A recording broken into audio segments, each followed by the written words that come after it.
No, I think I'll, thank you.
Welcome.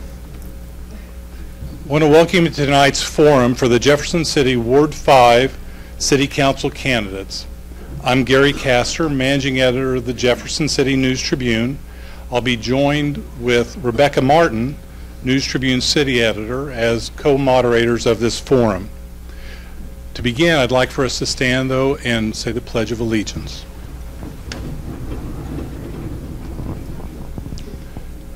I pledge allegiance to the flag of the United States of America and to the republic for which it stands, one nation, under God, indivisible, with liberty and justice for all. So again, thank you for coming out tonight for this forum. In addition to those we have here in the council chambers, we are live streaming the event on newstribune.com, as well as JCTV is airing this live on its station. So we thank you for the partnership with the city and JCTV for this event. Prior to tonight, the candidates were advised the rules of the forum. The forum will include a series of opening statements, general questions for the candidates, and then closing statements by the candidates. None of the questions were shared with the candidates before the forum. Candidates will be given 2 minutes to respond to the questions asked. The order by which they respond will change with each question. Any and all remaining candidates who wish to rebut or answer the same question are given 1 minute to respond. We ask you, the audience, to refrain from expressing your support or opposition to a candidate by applause or making noise, as well as refraining from using flash photographs. So now let me introduce you to the candidates. To my right is Ashley Jones-Kaufman. While serving as the Marketing and Communications Coordinator for the Missouri Department of Economic Development Division of Energy, Ashley Jones-Kaufman has been involved with the Jefferson City Public Schools J&C canvassing and boundary line committees. To her right is Jim Crabtree, sitting as the Vice President of Corporate Physical Assets for Central Bank Company. Jim Crabtree has served on various community committees like Old Town Revitalization Company Board of Directors and the city's Environmental Quality Commission. And to his right is John Hensley. John Hensley currently serves as General Counsel at the Missouri State Treasurer's Office and has been involved with community groups like Grace Episcopal Church and the Kiwanis Clubs. For the order of the opening and closing statements, they were determined by drawing lots out in the hallway. Each candidate will be given 1 minute for an opening statement, and we'll begin with Ashley. Thank you. My name is Ashley Jones-Kaufman, and I am a native of Jefferson City. I'm running because City Council is the voice of the people, and how can all people be heard if all people are not represented? I support neighborhood stabilization, historic preservation, community policing, economic development, and maintaining and forming a stronger bond with the historic Lincoln University. Some of my experience has been budget management. Before I worked with the Department of Economic Development Division of Energy, I worked with the Missouri Community Service Commission. It was there I helped assist with a $3 million budget that was allocated to different AmeriCorps programs throughout the state of Missouri. Also in my career, I have formed diverse relationships with different people around the state of Missouri, serving those who are in need around the state. Thank you. Thank you, Ashley. And next we go to Jim. Thank you. I'm Jim Crabtree, and I have a passion to serve in the community. In the 27 years that I have lived not only in Jefferson City but also in the 5th Ward, I've served on 6 boards and commissions, half a dozen task force and special projects for the city, and also been very active in First Presbyterian Church, a church that I attend, as I'm president of the corporation there. I have a unique background. I worked 15 years in St. Louis as a consultant in architectural engineering firms, 10 years in public service with the state of Missouri, and 17 years with Central Bank in corporate America. That blend of consultant, public service, and corporate life, I think, offers a good perspective and a healthy perspective for decisions that need to be made. I thank you and look forward to tonight's forum. Thank you, Jim. John. Great, thank you. I'm John Hensley, candidate, obviously, for City Council in Ward 5. My wife and I love raising our family here, and we really value the sense of community that's present here in Jefferson City. I'm running because I want all of the kids in this community, including my own kids, to have all of those opportunities that are necessary to making it easier for them to say yes to staying here, to start their careers, and raise their families when the time comes. As an Assistant Attorney General, former Deputy Director of the Division of Workers' Compensation, and current General Counsel to our State Treasurer's Office, I've been entrusted to represent and help lead various statewide agencies and offices, which has provided extensive leadership, legislative involvement, budget involvement experience that I think would be of great value on the City Council. So I hope to have the opportunity to apply this experience and this perspective to help build that stronger future for our entire community. Thank you. Thank you, John. All right, so let's get started with the questions. We'll start with Jim. The city seemingly has a growing wish list for capital projects and a shrinking budget. What are some of your priority projects in Ward 5 as well as across the city when it comes to capital improvements? As I've been walking the streets and meeting voters, knocking on doors, I think the resounding desire that the voters have expressed in capital improvement projects is stormwater and roads. In my experience, I headed up the capital improvements for the Department of Natural Resources and have experience managing 85 personnel in that capacity and a budget of over $50 million. So I think that we need to really look at the capital improvement projects, see where we can gain efficiencies and maximize the dollars that are spent. I think stormwater is an important issue, and the city has been spending $350,000 annually and then gave an additional funding this past year, which is important. But there's 85 different projects in stormwater identified that total $15 million. So that is a big plan that needs to be put into motion and a long-term plan that needs to be put into motion. But our city infrastructure is aging and is needing help, and there's much less trickle-down funds coming from the state and the federal. So we need to look at efficiencies locally and possibly private-public relationships to maximize dollars. Thank you. John, same question. Right. Yeah, the near unanimous answer when you knock on people's doors and they answer and you ask them what they're concerned about is stormwater and then roads, sidewalks, and guttering. And you know, the city council had a very effective work session the other night where they prioritized the items on the capital improvement wish list, and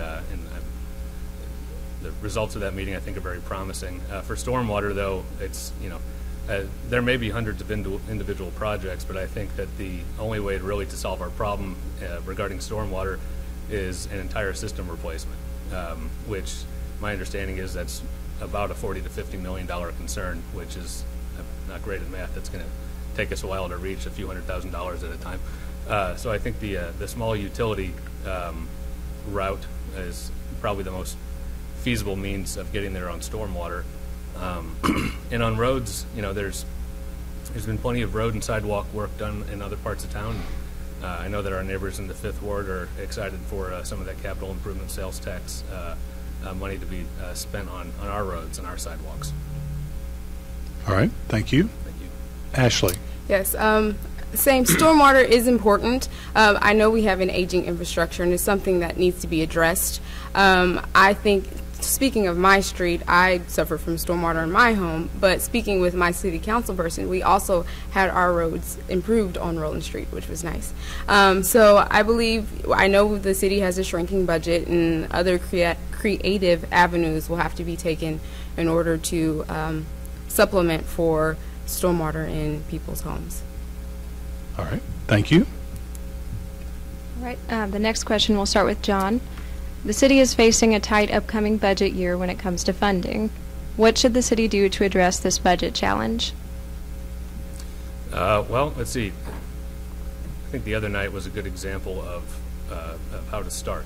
It's looking at priorities that have potentially piled up over time and prioritizing them and not quitting until your work is done. And looking at essential services and finding out if there are better, more cost-effective, more efficient ways to achieve those ends.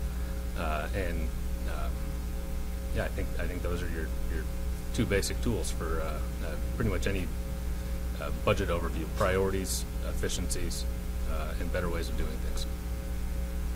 Ashley? Yes, I believe that although you should establish priorities, that should be top. Since it's coming from tax dollars, we should consult the residents in the 5th Ward and the other 9 members on the City Council to see what it is that we should move forward with. I also believe that we can cut costs or save money by partnering with civic organizations or different organizations around town to get the job done and spend less money. Jim? Yes, when you have a $32 million budget, it can be overwhelming, but you just have to work on it line by line.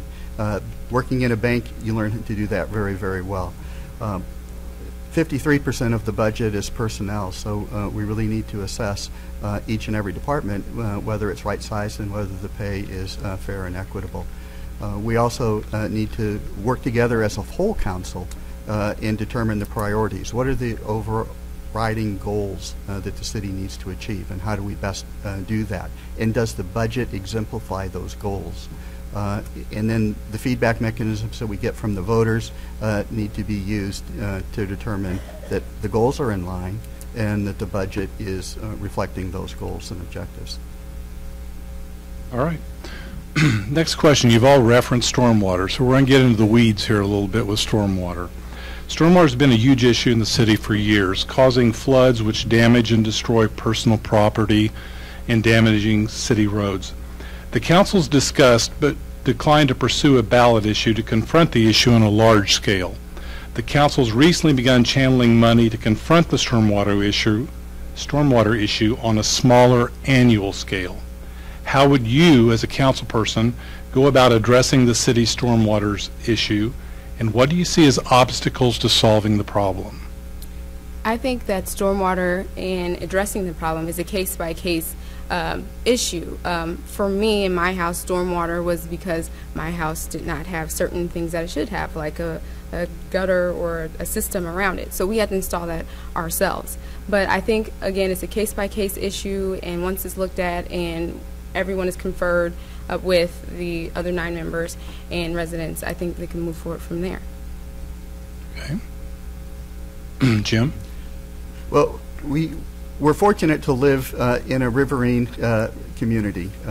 We're by the Missouri River, and we have many watersheds that are moving towards that river.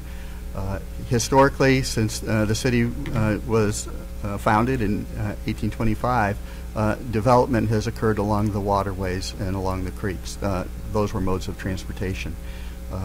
As development continued, the pavement exceeded the capacity of the creeks to run, and we have problems with stormwater. With 37 square miles of city, it needs to be managed collectively. Each watershed does have unique characteristics and needs to be studied, and we need to determine what the capacities are and what improvements need to be made in each watershed. With it, the projections that have been proposed, as I said before, there's 85 identified projects and $15 million in need to handle those. So you are talking a long-term program and a long-term cost to do that. But you got to prioritize the needs. Where are the problems most prevalent, and how can we respond to those problems? There have been numerous proposals that have been done. Other cities have used a use tax where every resident is assessed a small amount of money to pay for the projects. Some states have infrastructure banks that can be drawn from with local and state funding. The Department of Natural Resources has done a study of the watersheds within this community that I think provided a good baseline that needs to be followed. But we do need a long-range plan for funding and for making the improvements. All right, John?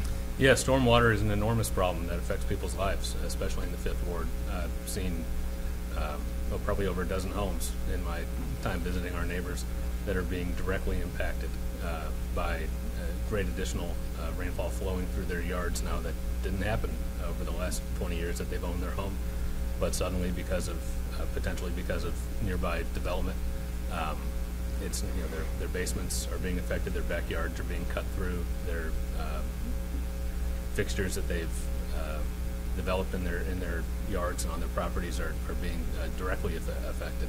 So I think that rather than sort of piecemeal projecting around town, we're really only going to address this problem in an effective and systemic way by doing an entire system replacement where there's much greater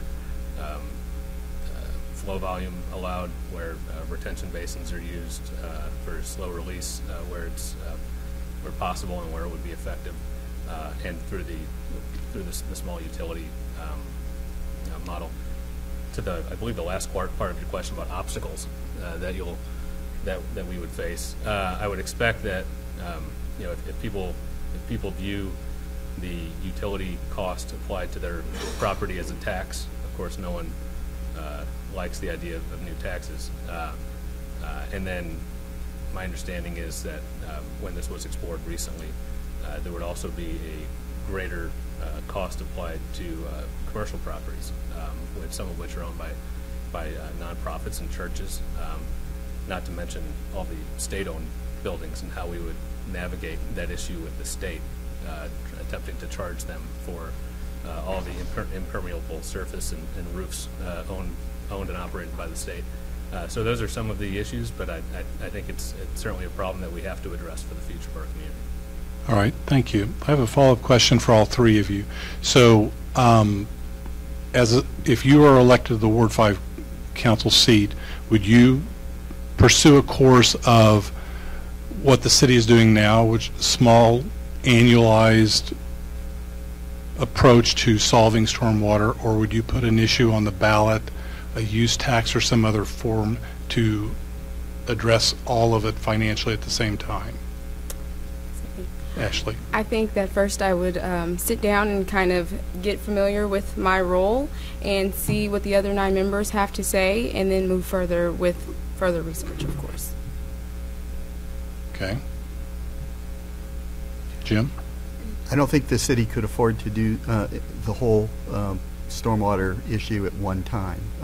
So my process and procedure would be to probably proceed as we are for 1 or 2 years while a comprehensive study is done and then projects can be prioritized. At that time, we can determine the best funding method. People don't want additional taxes on their properties, and I think we can explore some other options than a fixed tax that could fund this project. Okay. John? Yeah, my understanding of the issue is that a full solution requires a full replacement, and I know that this was pursued to great lengths a few years ago and then backed off for a number of reasons. But the modest utility expense to each individual residential property, and if we can work on what can be done to accommodate the larger fees that would have been assessed to non-residential properties.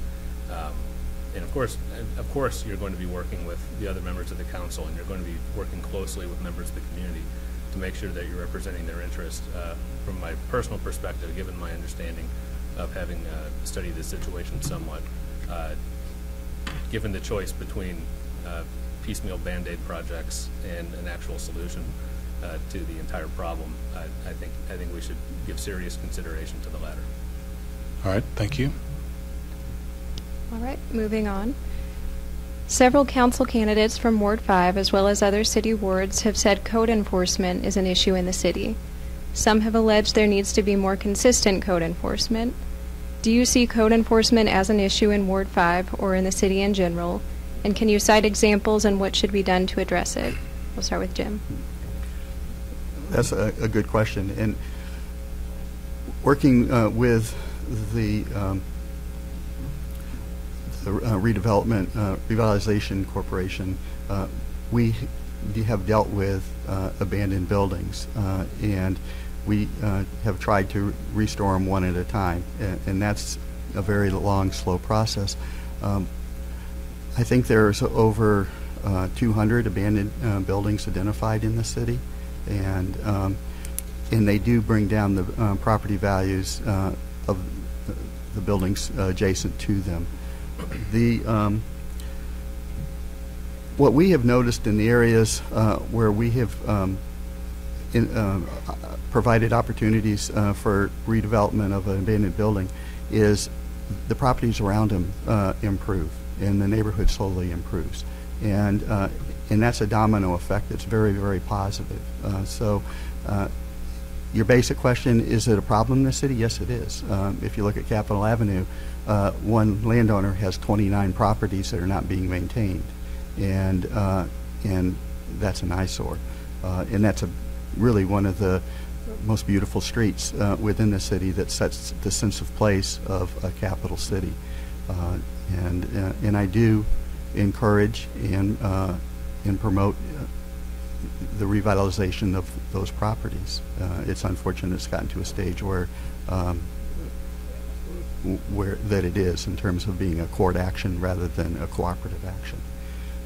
But abandoned properties are a problem and need to be addressed. John? Yeah, the answer is absolutely. People have, and really it takes two tracks. Half of the complaints that I hear are people who are frustrated about problem properties on their block that they have repeatedly called about, and nothing seems to be done. The other track is small business owners who are trying to operate a business here in our town, and sometimes feel the sense that they, right when they're about to open, they're told you're missing something else that no one previously had told them about. That you failed to comply in this way. Well, I didn't realize I had to comply in that way, and it's causing a lot of frustration among the small business community, and I think that there are things that we can do about it. On the residential side, taking a more direct route to addressing the issue, perhaps not starting with so formalized a process as sending a letter to the registered agent of the landlord who may live in another city, wasting time. Perhaps just picking up the phone and calling the owner directly and saying, hey, there's a couch or a large amount of trash or a mattress in your front yard. Would you mind going and cleaning it up? I personally believe that most people are pretty decent people. I think you'd get a higher rate of response simply going a direct, I would think, somewhat smarter route than immediately doing a formalized process. So that's something to look at. On the business side, I think it's an interesting idea when you have people who are investing a fair amount of money into starting a business in town, perhaps over a certain threshold that could be meted out, to provide for them from the city sort of an application manager, like an account manager, to help shepherd them through the various departments from whom they would need to get approval before they could open business. I think that might get a nice response. And Ashley? Yes. Okay. So on the residential side, I do believe that, well, the answer to the question is yes, but we must do the formal process. The paper must be sent, because some of these properties that are decayed, the owners haven't been there in a while, or they may be elderly and they don't have the means to pick up the phone. So it's good that the city is getting letters out there, and that people are aware that this is happening. So it's a paper trail. It holds the city accountable, and it holds the person that owns the resident accountable as well. On the business side, I think that there should be a uniform code enforcement. I know certain people open businesses, and like John said, then they're trying to open, but then they have something else comes up, or maybe they have a different person coming in and telling them that they need something else when they were prepared to open. So yes, code enforcement should be equal along every line, and thank you. Could I offer clarification? Sure. The Old Town Revitalization Committee has contacted landowners on our own by letter, and then also follow up with phone calls, and that has been somewhat productive. For instance, a phone call and after a letter was received resulted in homers on Clark Avenue being redone under our auspices. So, my preference is that we continue to use those softer approaches rather than code enforcement. If the landlord ignores the soft approach, then yes, there are other means. Can I pile on for 10 more seconds? Sure. I don't want to give the impression that I'm for doing away with the entire paper trail. That certainly wasn't certainly my line of work. I'm not a fan of that. I'm just saying my thought is, first instance, see if we can do it informally to avoid long delay, but definitely keep up with the full procedure if you need to take further action. All right. Thank you. Ashley, you want anything? Good. You're good? Yeah. All right. Thank you. Okay. The next three questions are going to actually be individuals for each one of you, so the other two will not have to answer this question. So, John, you're up first. You've said development of a career development corridor would be a priority for you if you were elected. Explain what a career development corridor is or would look like, and explain why we need one and how the city would benefit. Thank you so much for asking me this question. And by the way, career development corridor was the phrase that came to mind for me. Certainly that's would be subject to debate and change. What I'm thinking, to address neighborhood stability, better partnership with Lincoln, economic growth, historic preservation matters, I think one way that we can try to address a number of issues at once is by attempting something like this in the area generally between Lincoln University and the old prison site. There are a number of properties that are under the control of the Housing Authority. My idea that I'd love to continue working with people on is identify certain of those properties that potentially are historically significant, with the end goal of making them available to recent graduates, young entrepreneurs, as affordable living and workspaces. It's sort of an old-fashioned idea. Have your business on the main floor, and maybe you live upstairs. And part of my focus in all this, like I said in my opening, is making it easier for young people to say yes to staying here. And if we can make the capital outlay of the location less burdensome on them, if we can allow them to have an affordable space in what I think is an area ripe for economic rejuvenation, where potentially their business or their career could take hold and thrive, I think that might be an attractive thing to these to young people getting out of school. And the number of Lincoln students I've spoken with have said that that might be an attractive thing that would help them stay here. And the other important thing would be that the work that would go into refurbishing these properties, which are in disrepair, I think we could invite in students and trainees and technical and trade programs in the area and give those young folks a stake in our future also. Thank you. All right. Ashley, this question's for you. You've said that community policing would be a priority for you if elected. How would you define community policing, and how do you think Jefferson City could do it better? Yes. Okay, so community policing for me is, it involves the police, but it also involves the community in which we live. We're a small town, but some of our neighborhoods in the 5th Ward, mine included, we don't know all of our neighbors. So community policing to me would be having a meeting or starting a neighborhood watch for neighborhoods that do not have them, and getting the police involved and letting them know that, hey, this is where we live. If you see, if you just look at us and know that we live here, then it'll be a better interaction. I'm not saying people are having bad interactions, but I'm saying just getting to know the community. Also, neighbors knowing neighbors. Like, I go to knock on doors in my neighborhood, and most of them know me, but there's a couple of them that do not, and I think that's something that could change with neighbor community policing. All right, Jim, and this question is for you. You said Adrian's Island is a valuable asset to the city. How would its development benefit the city and promote tourism? That's a good question, and a question that often brings a lightning strike. As a consultant, I worked on city redevelopment plans for St. Charles, for Little Rock, Arkansas, and for Omaha, Nebraska. And all those cities did not have river access. They were separated from the river through the course of time.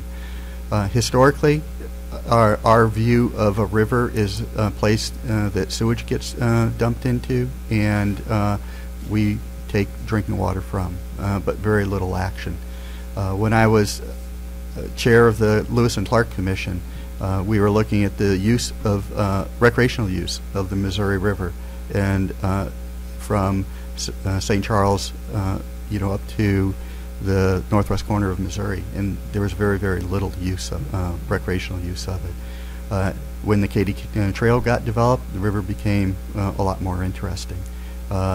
Missouri Department of Conservation started putting in access points, and recreation has boomed. Going back to those model cities, when river access was developed, it really ignited excitement in the downtown area, and people came to the downtown area, and they came to see the river and to interact with the river. On a much smaller scale, Washington, Missouri has a park along the riverfront, which is used quite a bit. In terms of Jefferson City, with the concept of the bridge that provides access to Adrian's Island, the destination isn't going to be the big calling. It's the journey to the destination. It's going out on that bridge and looking back and seeing the Capitol, standing out along the river and seeing it in all stages, and also being able to see what made Jefferson City: the railroad, the highway, the airport, and the waterways. And I think with 40,000 students visiting the Capitol every year, it'll be a big, big plus. All right, thank you. All right, this next question was submitted by our reader, Shelley Swoyer. One of the serious problems facing our city is the lack of safe, decent, and affordable housing. How specifically would you address this issue? I believe we're on Ashley. John. John.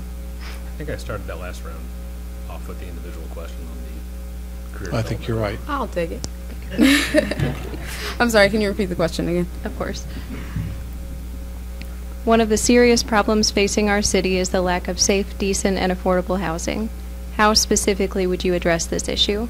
I think at first we should take a look at the housing that's being provided, what's making it not safe, and what needs to be improved. After that, we would come together as a city council. Of course, let me back up, speaking to the residents and asking them how they feel about where they're living, and then coming back as a city council and evaluating what we could do. I know that, again, the budget is tight, so that is, again, where we would call on community leaders and organizations to come in and kind of help, like HUD does the volunteer and helps build houses and things like that. Well, if we have something like that along with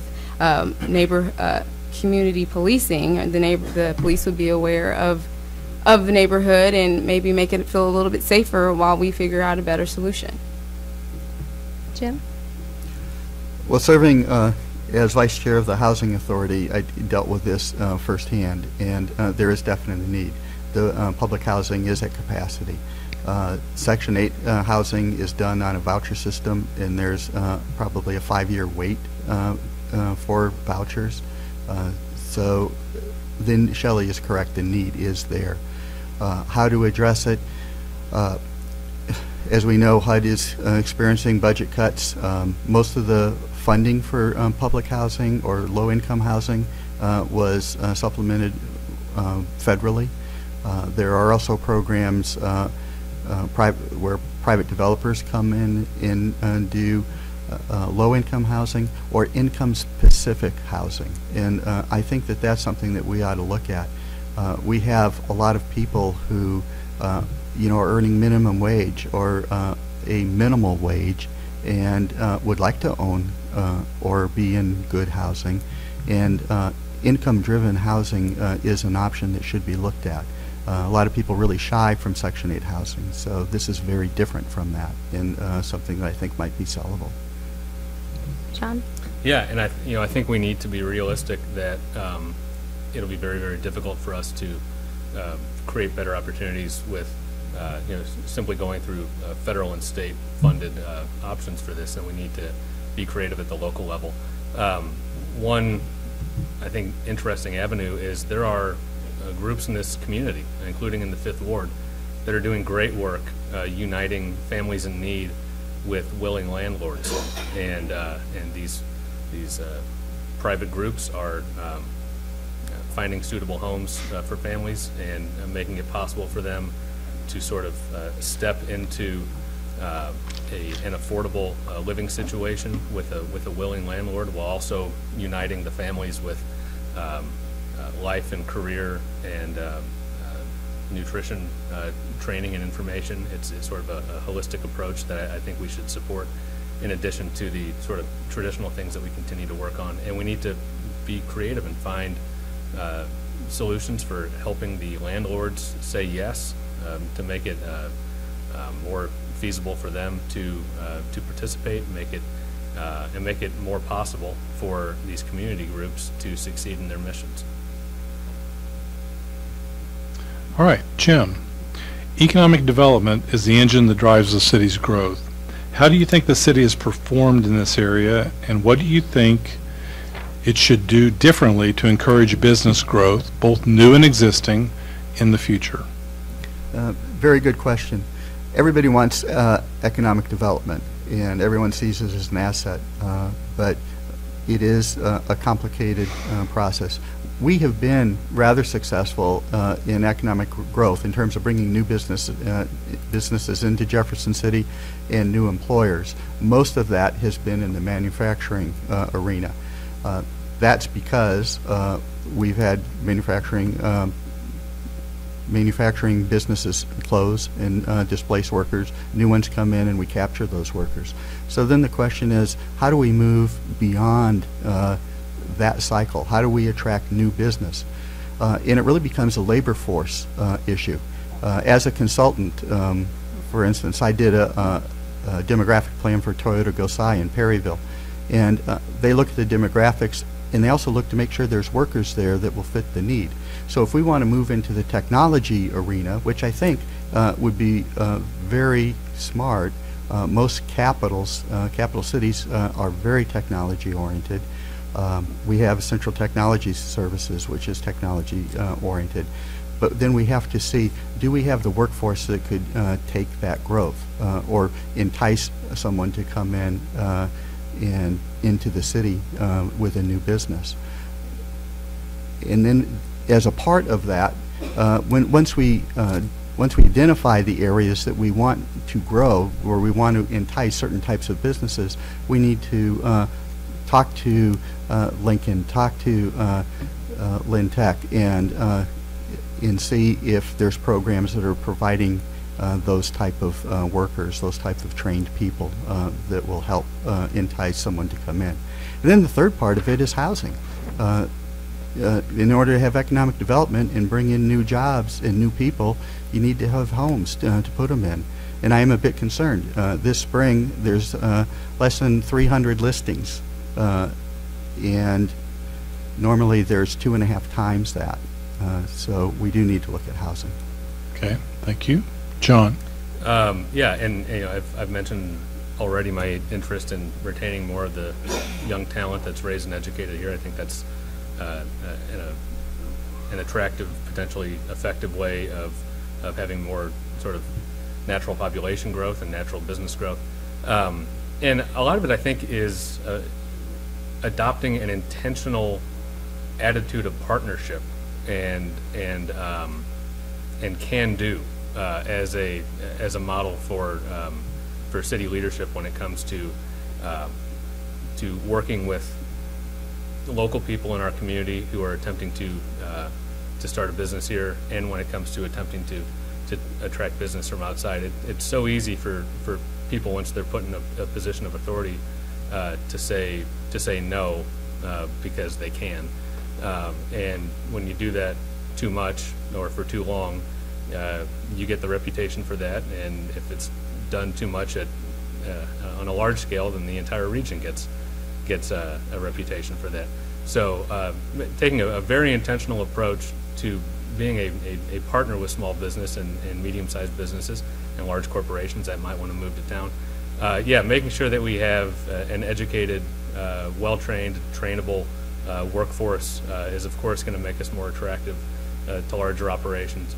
But I think we can do an awful lot at the local level by supporting and inspiring people in our community to take the plunge into business and partnering with them and making it perhaps easier for them to succeed. All right, thank you. Ashley?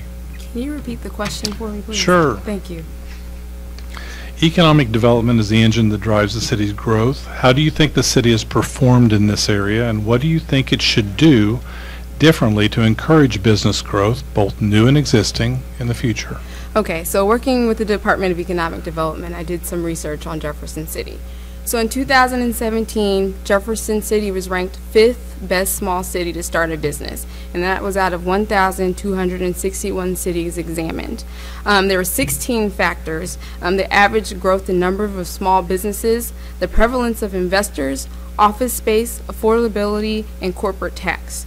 I think, saying that, I believe businesses are attracted to our city. Are they all a good fit? I'm not sure. That would better research. But what this does say is that our city is doing something right.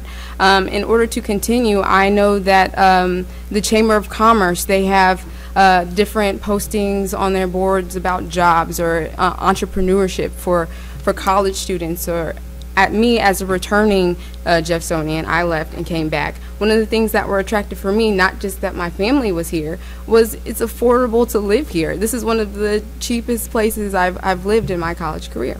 And also in 2016, Jefferson City ranked 13th nationally among the best cities for career opportunities. That's out of 355 metro areas. So we have things that will attract people here. We just have to advertise them and market them better. If you want to reference any of these things, my first fact came from Wallet Hub, and the second one was from Smart Asset. So that I feel we're doing a great job. We could do better promoting, and thank you. Thank you. All right, we have another reader-submitted question. This one comes from Ed Williams. Do you believe it is ethical for council members to vote to give tax money to an organization such as the Chamber of Commerce when they are a member of the organization? We'll start with John. Yeah, and I think this gets at a very important broader issue, which is that when you're in a position of authority like the city council, you have to constantly be checking yourself for conflicts. And there are mandatory disclosure requirements, of course, for candidates, as we've all come to learn in the last few months, and also for elected officials once they're in office. But when you are in office, you have to constantly be asking if the matters that are coming before you for consideration are things that you should not be voicing an opinion on. To that question, if was the person in the question a member of the chamber or an officer in the chamber? It may be a fact-specific question. If I mean the baseline answer is I would not be comfortable as a city council person voting to benefit an entity which I had. I don't know if general membership is quite enough. It's sort of fact-specific, but at least some sort of stake in. You can think of any number of things that people are sort of incidental members of, where it may not ultimately result in a conflict for them. But certainly we need to be on the lookout for times when we would be in danger of inappropriately benefiting things in which we have a stake. And I would certainly be very cautious in any situation like that. Ashley? If it was a member on the city council that belonged to that entity, I think that they should recuse themselves from making any decisions in regard, so there are no conflicts and there is no question later. So to answer the question simply, if the organization is affiliated with them, I don't think that money should transfer hands or anything should go on because it doesn't look good. And overall, it's not always about looks, but it is about integrity. So we want to make sure we're transparent and having a dialogue with folks. But I think overall, no, we should recuse ourselves from giving money to an entity that we have a relationship with. And Jim? I'm not an attorney, so I'll do a lifeline to Judge Beadham. Just kidding, just kidding. I think the question is, should the city belong to the chamber, and is there a conflict of interest in funding the chamber as well? And I would just have to say two things. I'd look at precedent and look at the vast number of communities that are members of the Chamber of Commerce and also contribute to the Chamber of Commerce. And that precedent seems to be set solidly throughout Missouri. And then I'd have to rely on our city councilor to make that interpretation because I'm not an attorney. All right. Ashley, what's a city issue that you think deserves more attention than it's getting and why? A city issue I think deserves more attention is distinguishing historic districts within our city. This is important. It needs more attention because research has shown when you distinguish different areas for historic reasons, property values increase, traffic in those areas increase, and tourism increases. We have a beautiful city. We're more than just a city between Kansas City and St. Louis. We are the capital. So I think making it easier to apply to have distinguished historic districts is something I think that needs to be looked at further. All right. Jim? I guess the issue that I think we need to embrace and look at a little bit harder is parking in the downtown area. There's a definite deficit of parking at peak times, and a recent study showed that that deficit was almost 600 spaces. And what that means is for businesses like Madison's, Hallmark, any of those, that when there isn't a place to park and you come downtown and you can't find a parking space, you move on and you don't frequent that business. The other part of that that's a little bit scary is we're trying to entice people to locate in downtown with businesses or loft apartments, and there's about 40,000 square foot of empty space in the downtown core. There's also approximately 30 empty or potential lofts that could be developed. But again, it's going to be hard to bring those businesses in and bring those residents in if they don't have a place to park. So we are at a point that we need to look at this. I know that that the city is looking at the possibility of another parking garage. The current facility has is been paid for, and there is funds that being set aside for. But for the success of the downtown core, which is the heart of our city, we really need to pay attention to what's happening with parking. Okay. John? Those are two good answers. And in addition to the other issues we mentioned tonight, I think we need to continue our work as it relates to homelessness and poverty. We talked a little bit about affordable housing a little while ago. Of course, related to affordable housing, great need for affordable housing at the lower end is poverty, which ultimately results in homelessness or near homelessness. And it's not simply that folks don't have their own place that they can afford to live. The consequences of that trickle all the way through our system. We live next to Morrow Heights Elementary School, and I go there occasionally to volunteer during the day, and the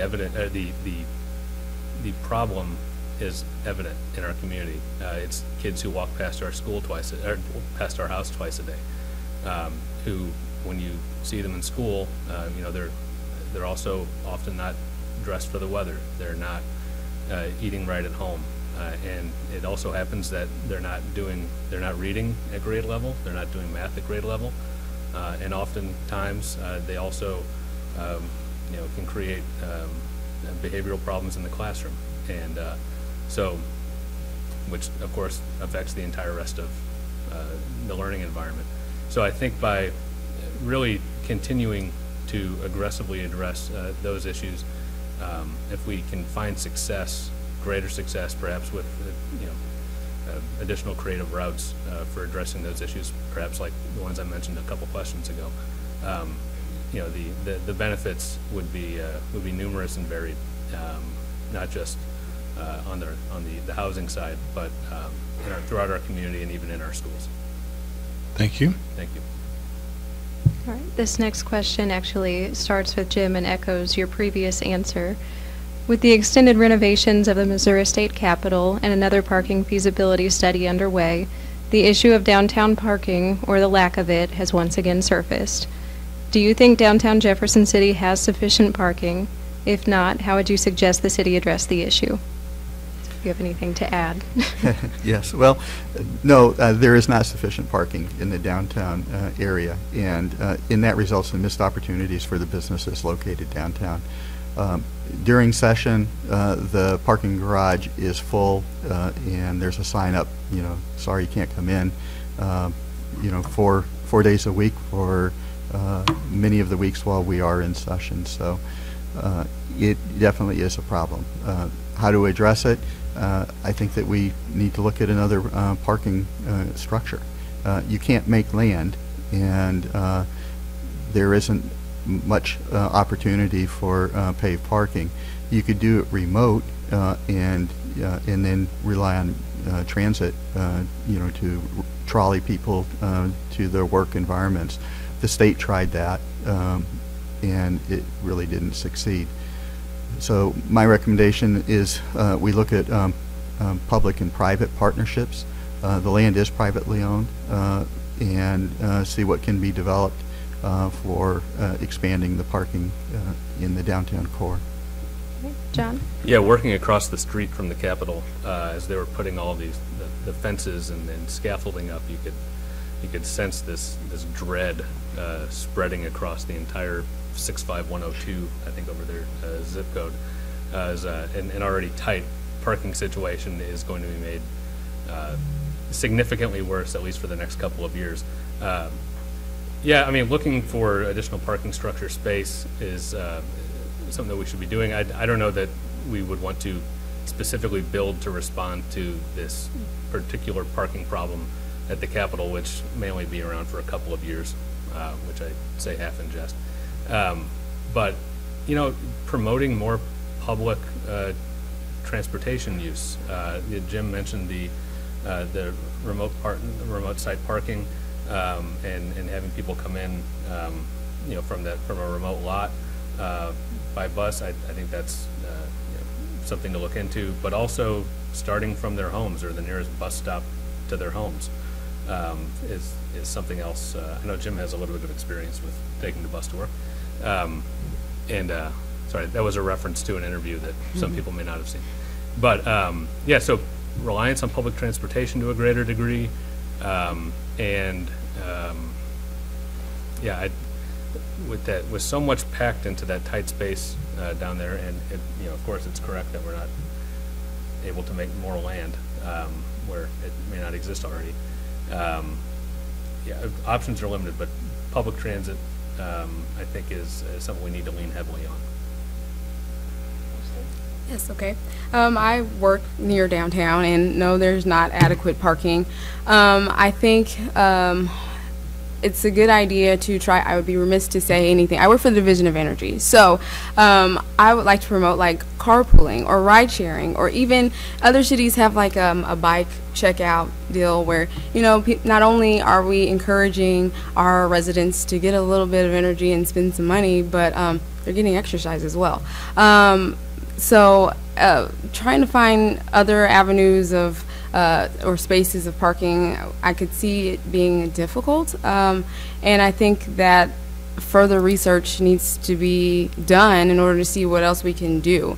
But alternative ways, diverse ways of getting around downtown is something I support, and to reduce our carbon footprints, that's important. So thank you. All right, so at this point we're going to begin with our closing statements. Each candidate will have 1 minute to share his or her thoughts. So we'll start with John. Great, thank you, and thanks very much for hosting this forum. It's been really informative and useful. I'd like to take the rest of my time to thank the residents of the 5th Ward, hundreds and hundreds of whom have welcomed me at their doors and welcomed me into their homes for honest discussions of the real challenges that are facing our ward and our city, and for really open explorations of solutions and ideas. And this has occurred in every single corner of our ward, and it's been a true pleasure. This is a really exciting time for Jefferson City.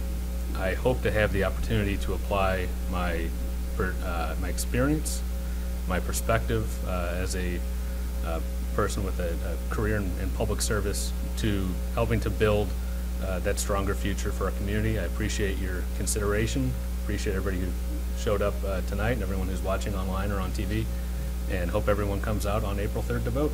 Thank you.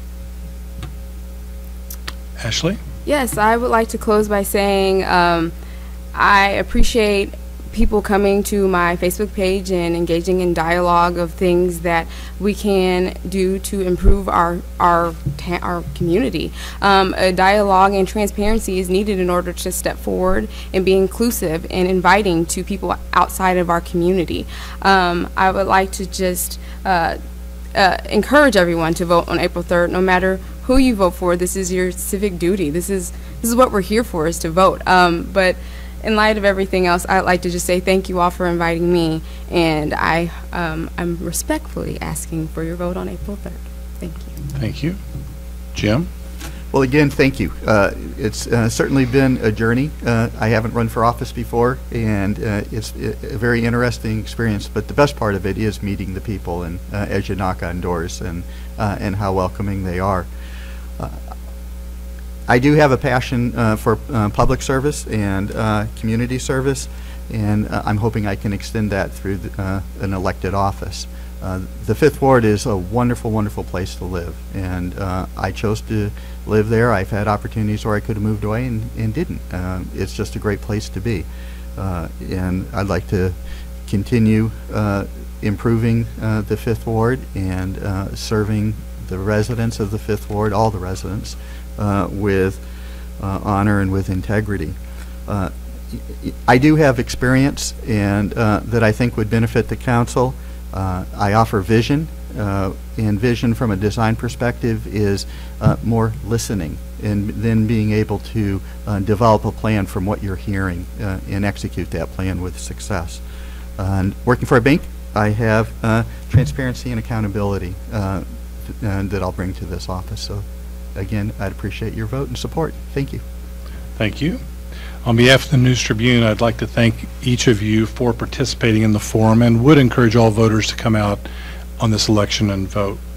We'd also like to thank the readers who submitted questions for the forum. Questions that weren't asked tonight will be asked of the candidates, and their responses will be published in Sunday's News Tribune. We'd also like again to thank JCTV and the city for videoing and streaming this forum. And I would also add, next Tuesday I'll be moderating a council candidate forum for the historic city of Jefferson. It's at 6 o'clock Tuesday, March 20th, in these council chambers. At this point, we're going to take a break, and then we'll come back and we'll interview the 4 candidates for Jefferson City School Board. Again, thank you.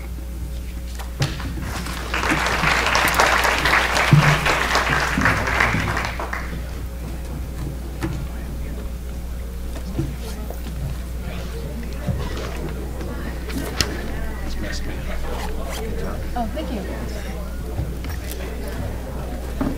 It was kind of fun. Yeah. Public speaking is always fun. Public speaking is always fun.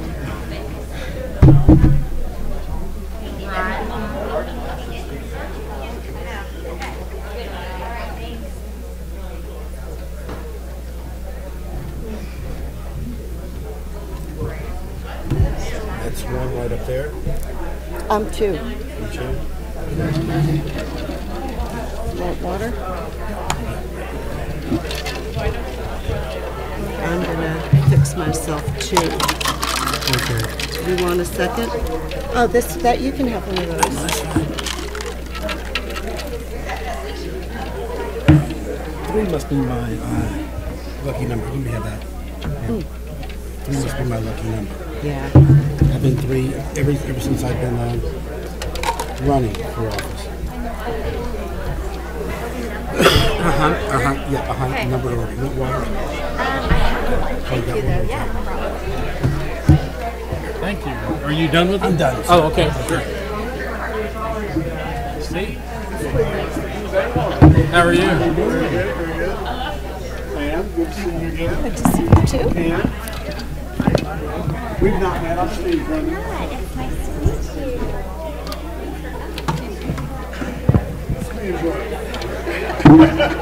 More so for you than for us.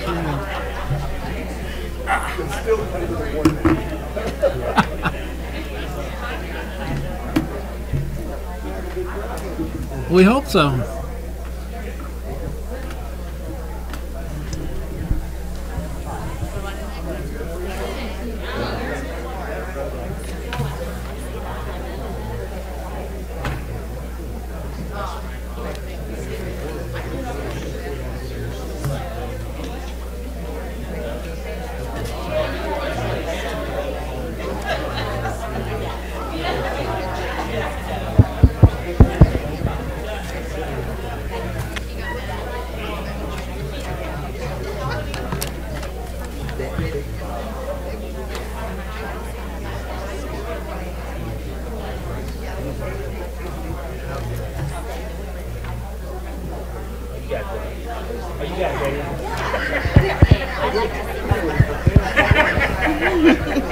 You guys ready for this, right? Yes. Thank you.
spacious chamber.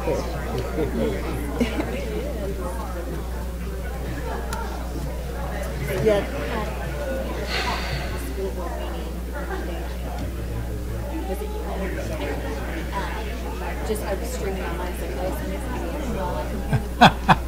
I think it's been that way. There's been at least one person sick continuously for a long time.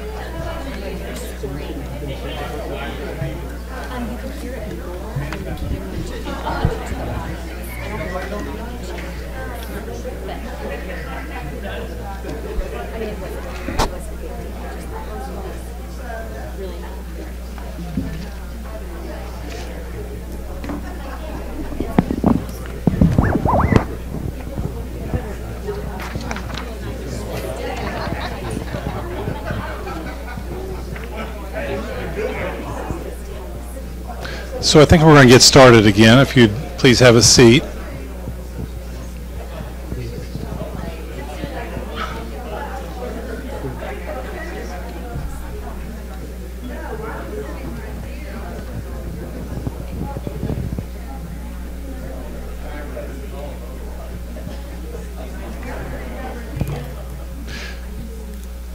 Thank you for coming to tonight's forum for school board candidates.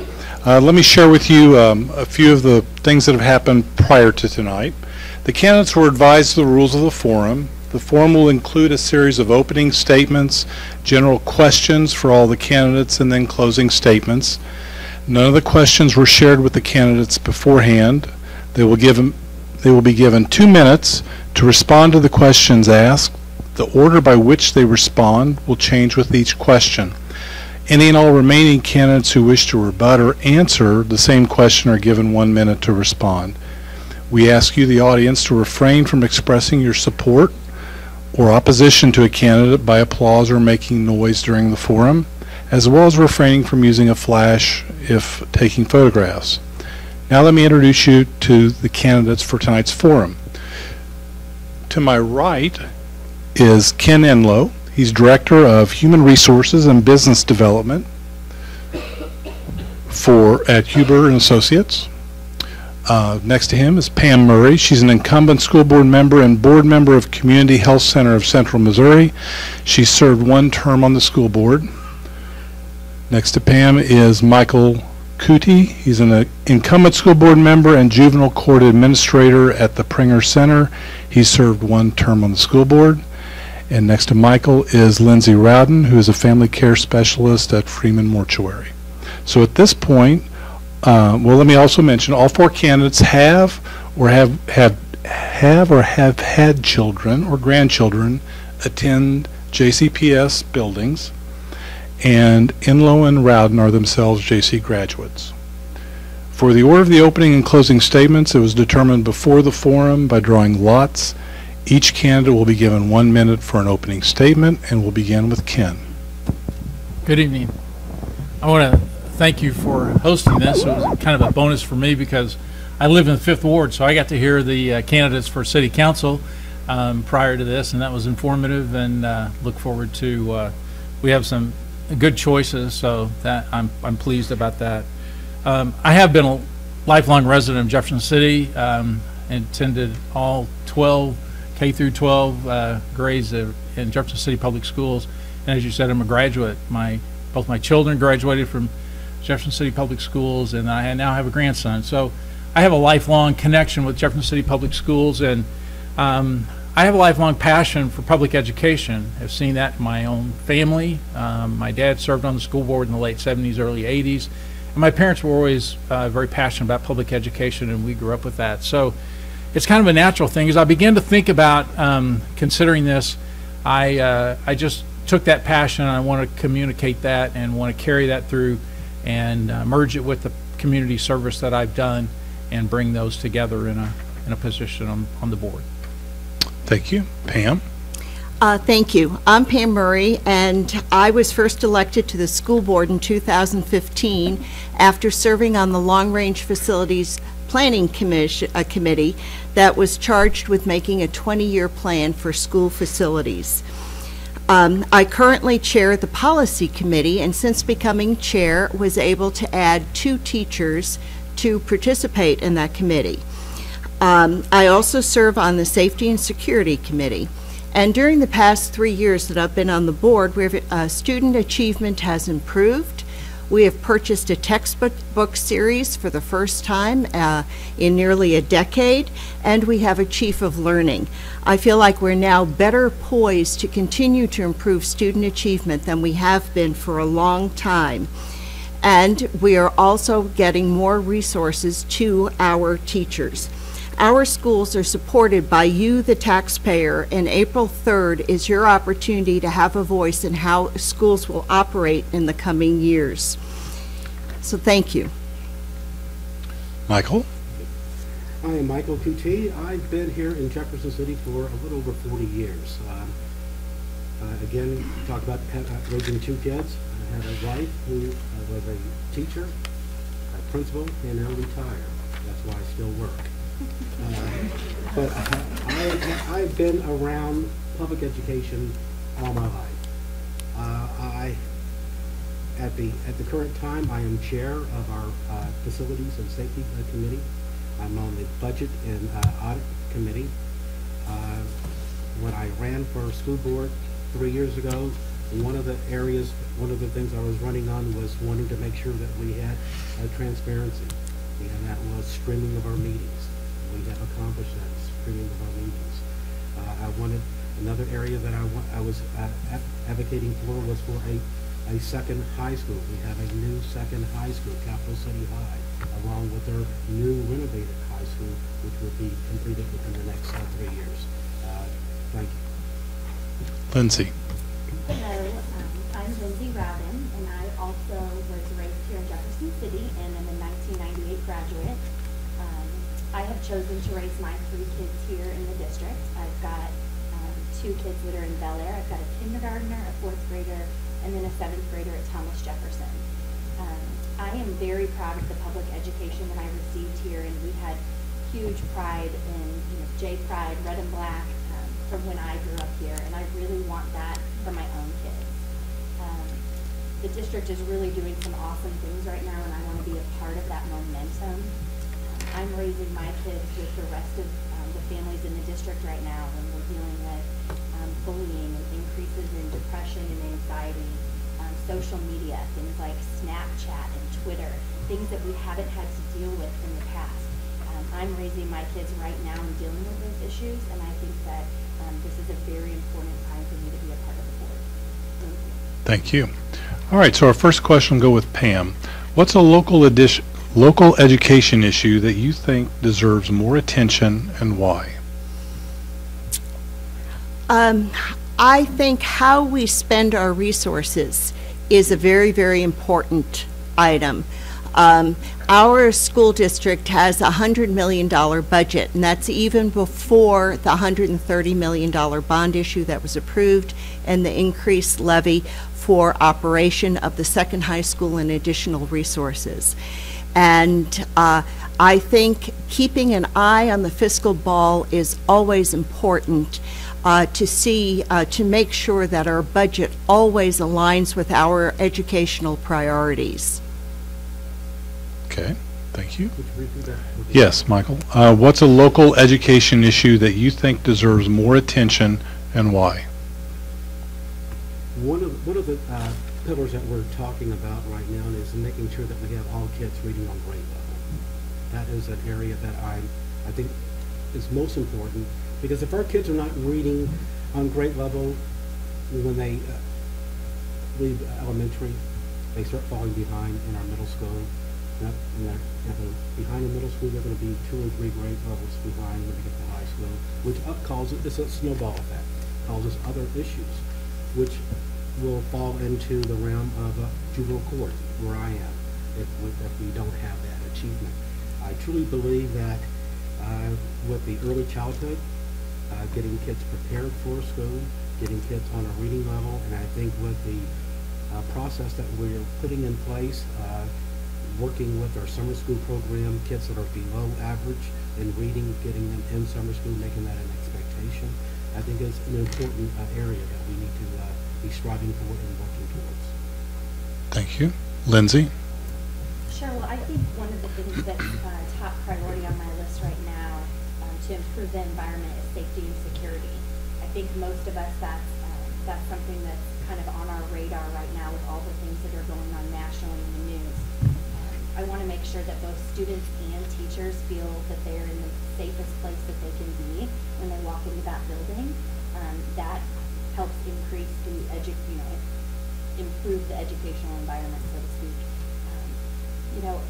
We've done a lot of things to improve, over the course of the last few years with the vestibules and things like that being locked, but I think we need to do a better job. Obviously, there's some misses when you look at what's going on nationally, and I think that is a high priority for me. All right. Ken? Well, I would echo the safety security issue is clearly something that's front of mind right now with the recent tragedies. But I think that goes hand in hand with approaching and looking at our students as a whole person. And so we talk about reading levels and being successful in reading, but we also know that our faculty and staff have to deal with a lot of other issues and a lot of things that kids come to school with or without.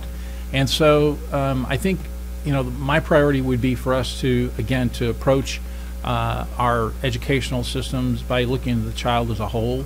And then with that ultimate goal of preparing them and making sure that as they transition from grade to grade and then ultimately from high school to whatever their path, career path is for moving into a career or on to higher education, that they're prepared to do that successfully. And again, I look at the opportunity I had and felt that I left Jefferson City High School well prepared, and I hope that we can approach each student and each child with a holistic picture of all the things that they need to go on to be successful. All right, thank you. Before Rebecca gives you your next question, I've got a technical issue here. Please make sure that all of your green lights are on your microphones, and you might pull them a little bit closer. Michael and Lindsay specifically, it's a little muffled, and I want everyone to be able to hear you. Okay? Better. Is that better? What do you think the district's next priority should be in terms of new buildings? For example, should the immediate focus be on a new elementary school or schools, particularly on the east side of Jefferson City, on a new middle school across the Missouri River, or on 5th and 6th grade buildings that would decrease the number of students at the current middle school buildings and at all of the existing elementary schools? We'll start with Michael. Thank you for that question. I know during our recent debates looking at our bond issue for our Capital City High School, also during the review, it was looked at for a East End elementary building. We looked at that and identified, yes, we needed a second high school. Yes, we also need an East End elementary, and I had that in my priorities as I was voting as for establishing what we would need. Yes, I would want to see an East End elementary building built be our next step. Looking at repurposing our existing buildings could be a number of different programs. One of the things that we talked about on how to do that was during our bond issue. As our bonds are paid down, we will have a capacity in order to put it to the voters again at a no cost in order to develop a new building. Once that is taken care of, I think that we were talking about looking at either a middle school within Jeff City or looking at a middle school on in Holt Summit in order to alleviate the pressures within that area. I think it's important that we look at that. But again, my priority would be a new East End elementary, and then from there looking at the other areas that we talked about, either an expansion onto our middle schools or looking at developing a middle school within the Holt Summit area. Lindsay? So I tend to operate with a little bit of just common sense, and to me it makes the most sense to explore the ideas about middle school 5th and 6th grade buildings.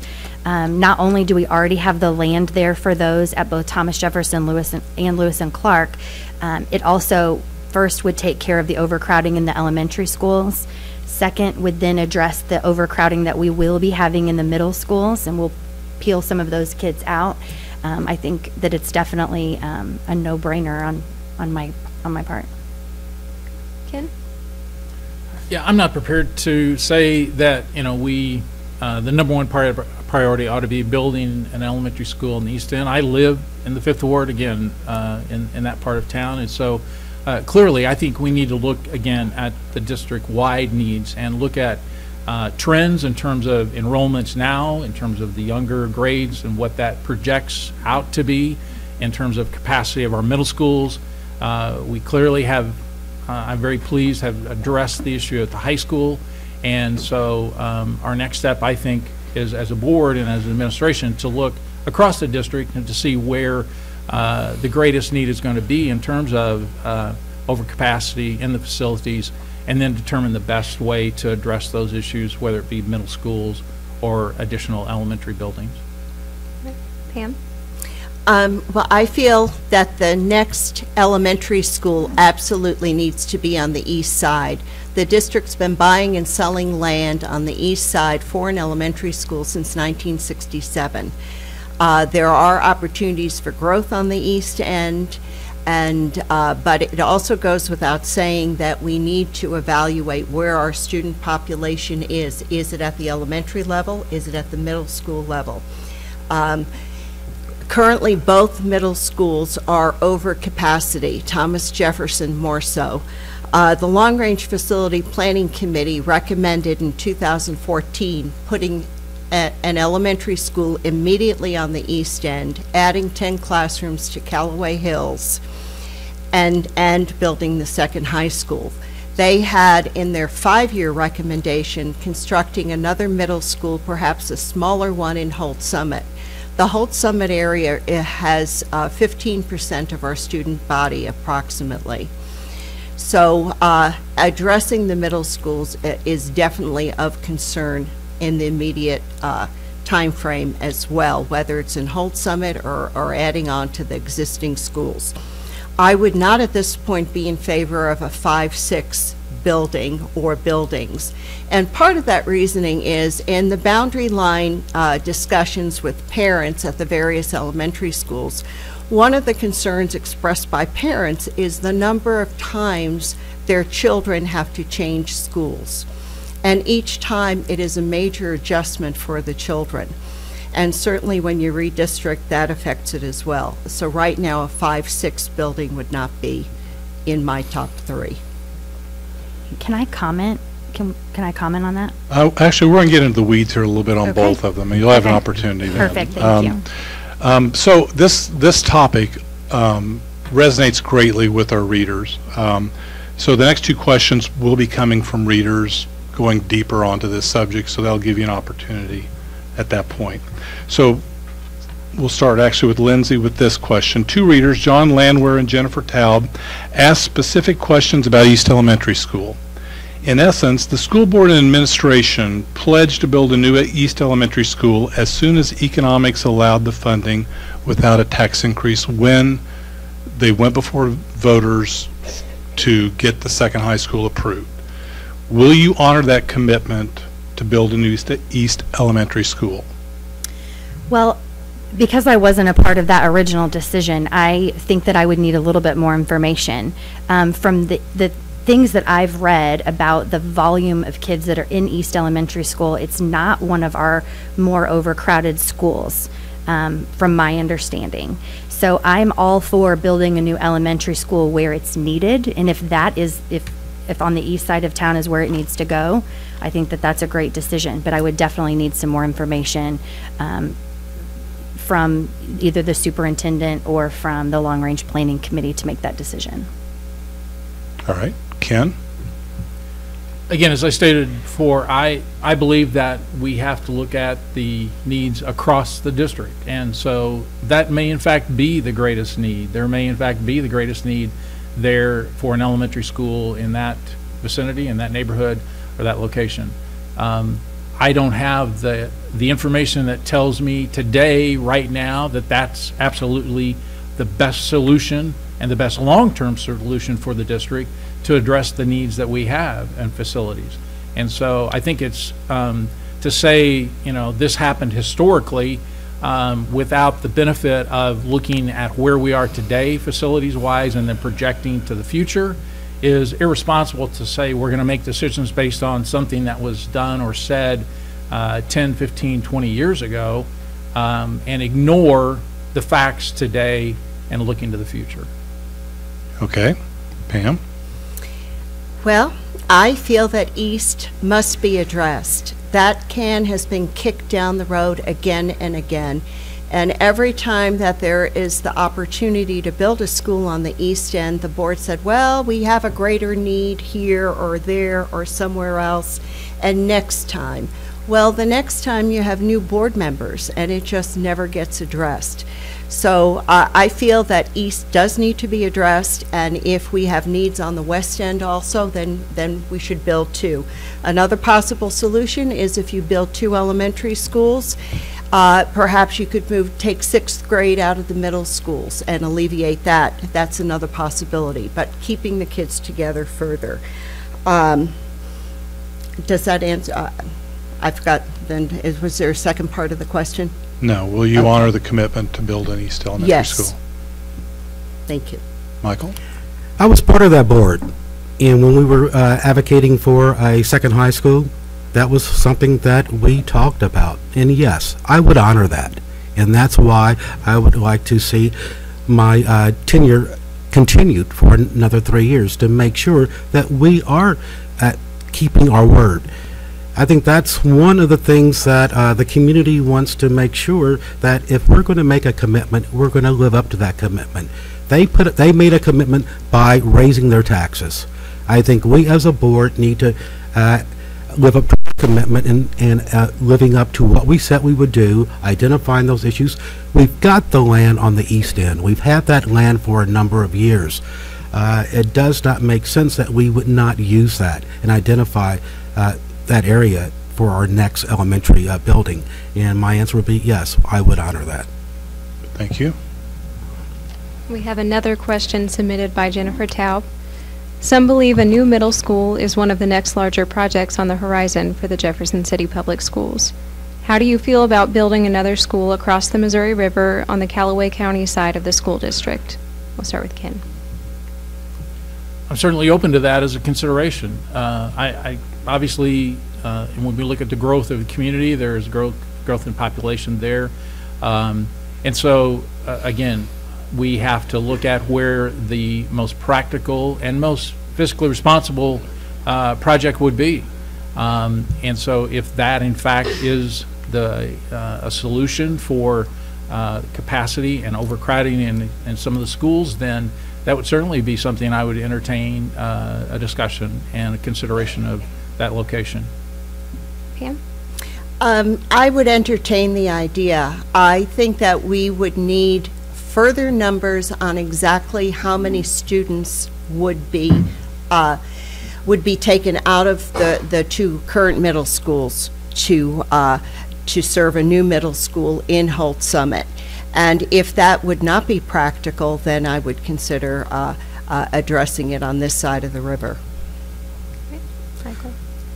If you look at Holt Summit right now, Holt Summit feeds Lewis and Clark. So if we were to build a new middle school in Holt Summit, you would really be removing those kids from the Lewis and Clark middle school.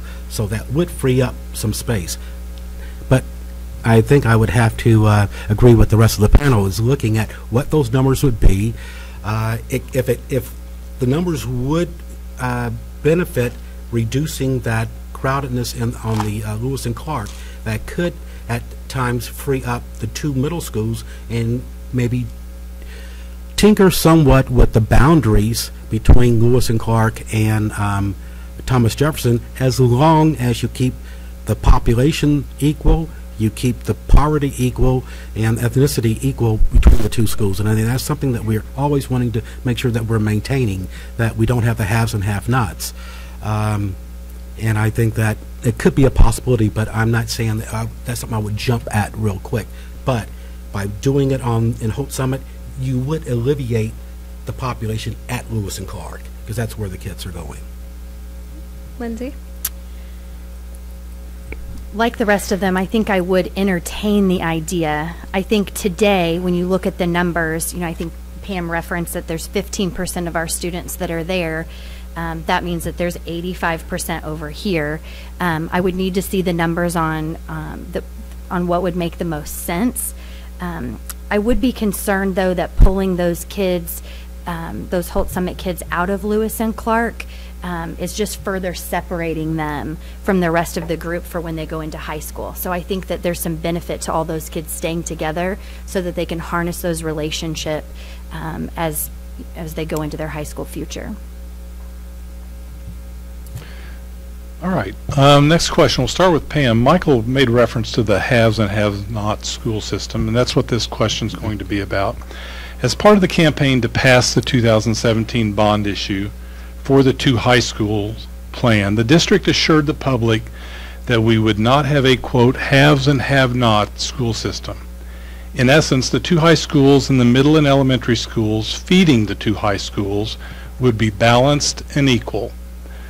Are you committed to changing the boundaries of the schools to maintain that balance?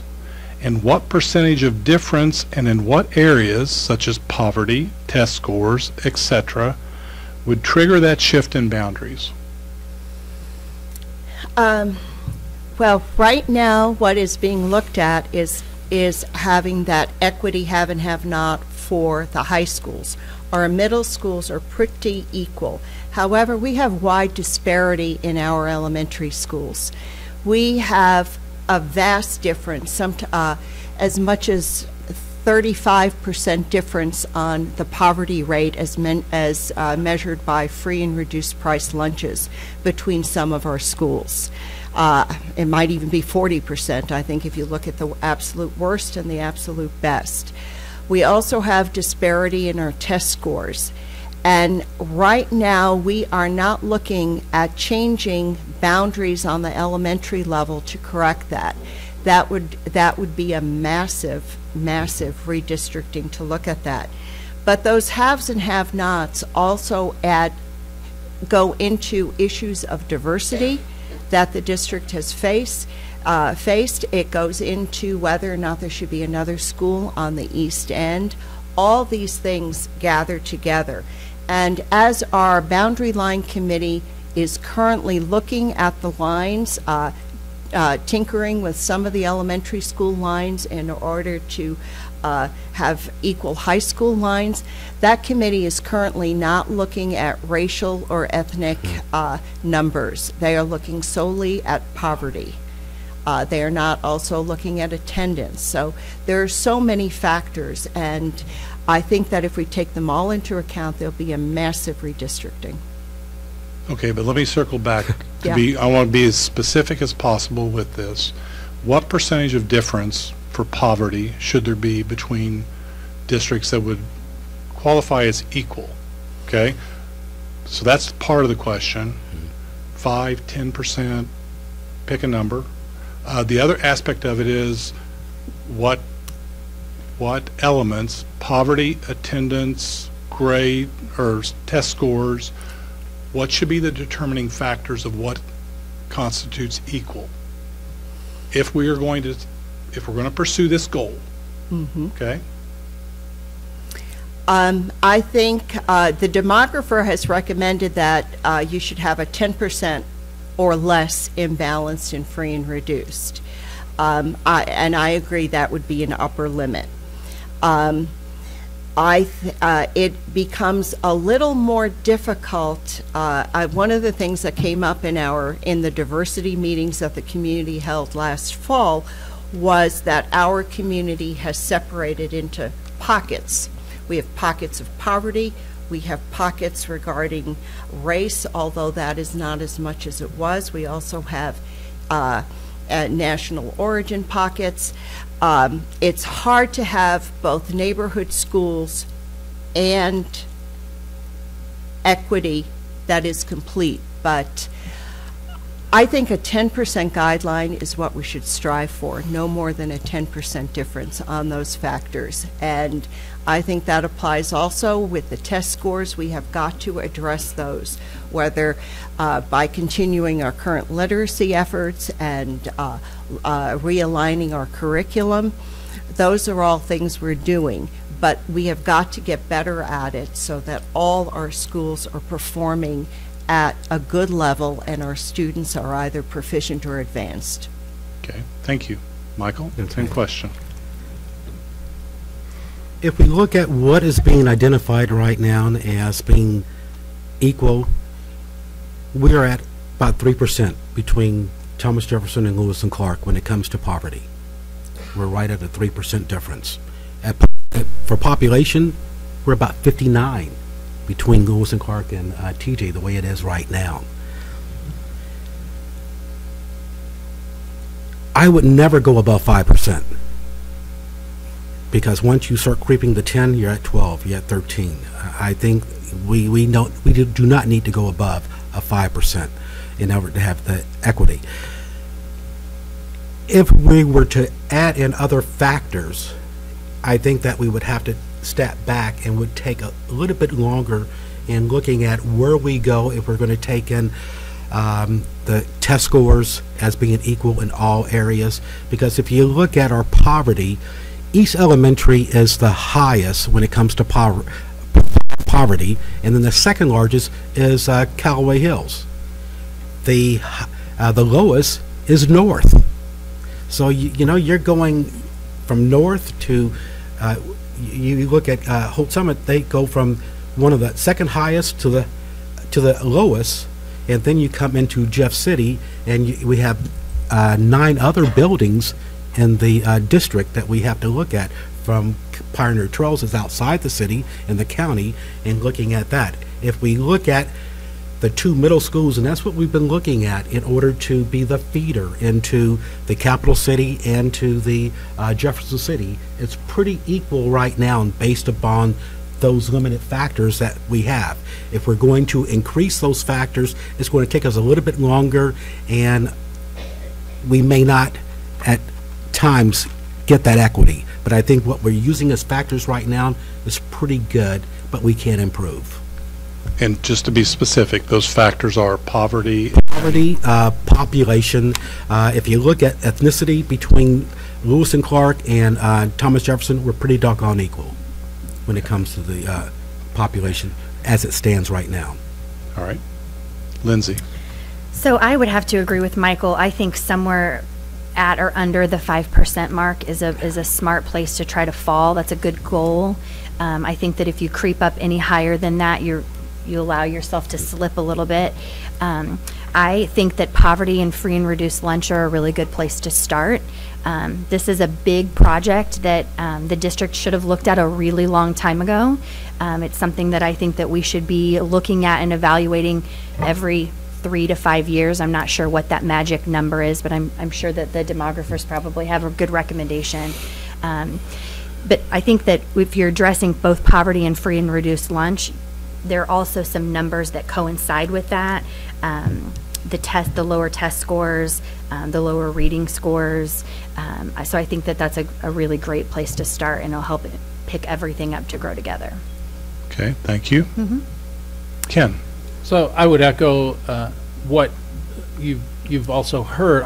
My goal would be the 5% range, that we try to, our goal and our target would be to keep those disparities at that range. It's my understanding from looking at the historical numbers, the middle schools have actually shifted back and forth a little bit over the last few years in the free and reduced lunch, but they have stayed within that 5% range in terms of difference. Those are the 2 facilities, and that's the way they're looking at it now, and what has always been discussed when we're talking about feeding the high schools is to ensure that, again, that any redistricting, any redrawing of the lines would not dramatically change those numbers in terms of the free and reduced. How much the district has looked at the other factors, the test scores, the population in terms of the minority populations and so forth, I've seen some of those numbers recently, but I don't know how historically we've measured those.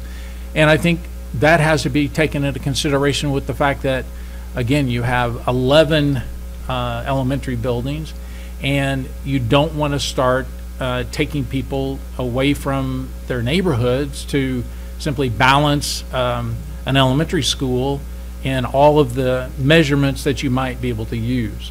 So we've seen that discussion. People get very emotional when you start talking about that discussion that we've been having regards to redrawing some lines for the 2 high schools. And so those are all very, people get very passionate about that, and rightfully so. No one wants their child to be driven past a school to be taken across town simply to get a number correct on a statistician's report. Right. But just to be clear, that I'm following you, the factors that you're referring to, your instinct right now, if you were a school board member, would be poverty and...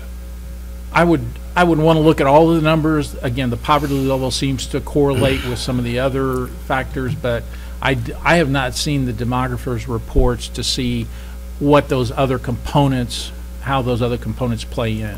I'm comfortable with the fact that we have been able to maintain that around 5% range in terms of difference between the 2 middle schools, and that's the goal for the 2 high schools.